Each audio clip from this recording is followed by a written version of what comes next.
This stock trader is the smartest man in the history of Wall Street. The year is 1938, and in the unlikely town of Cambridge, Massachusetts, a legend is born.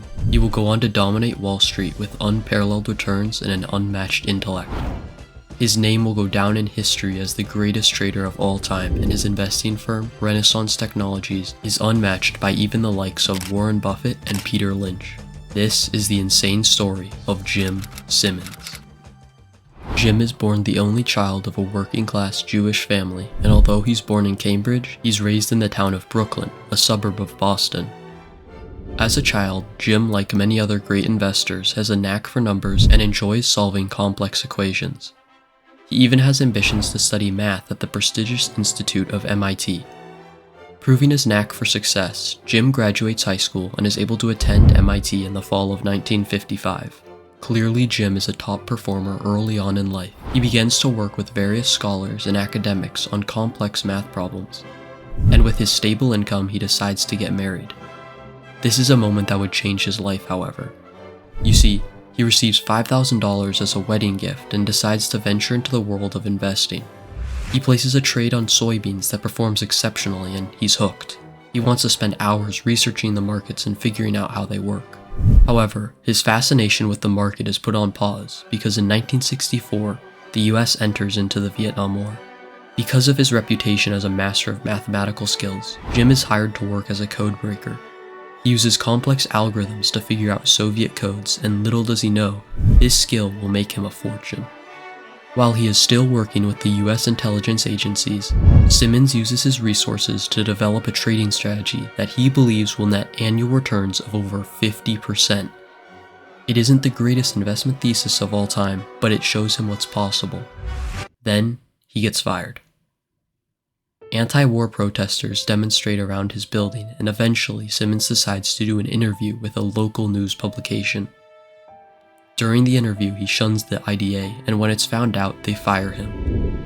Now, with no job and no idea where he wants to go in life, he finds himself back at school, this time chairing the math department at Stony Brook. Although he is in charge of the math department, he still finds time for the stock market and continues to build models and get higher and higher returns. Eventually, in 1978, he's so worn out of teaching that he quits his job altogether and starts his own company. Monometrics is Jim's first venture into Wall Street, and it proves to be quite an endeavor.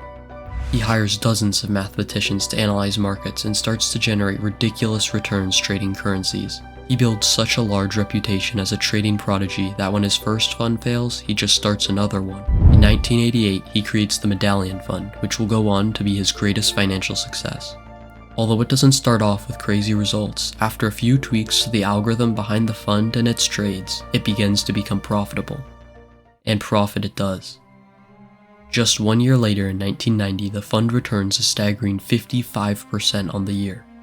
This isn't just a one-hit wonder, however, because over the next 3 years it returns between 33 and 39% annually. Jim has struck gold and he knows it.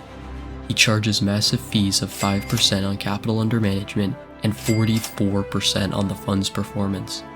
Investors aren't happy, but they're already making too much money to withdraw. At this point, the fund is so large that he has to close it to outside investors for fear of having no liquidity on his trades. In order to deploy more of his capital, he takes a leap of faith and leaves the currency market behind to venture into the world of stock trading. It starts out rough with loss after loss. The problem with his algorithm is that it uses the same price for the S&P 500 over and over. Jim's team is able to fix this issue, and with some more adjustments to the code, the system becomes profitable. Since its inception, the fund has returned 39% annually after fees, and Jim's net worth has skyrocketed to over $30 billion. Jim's performance has been unbelievable, and although he passed away in May of 2024, he will go down in history as the smartest trader in Wall Street history.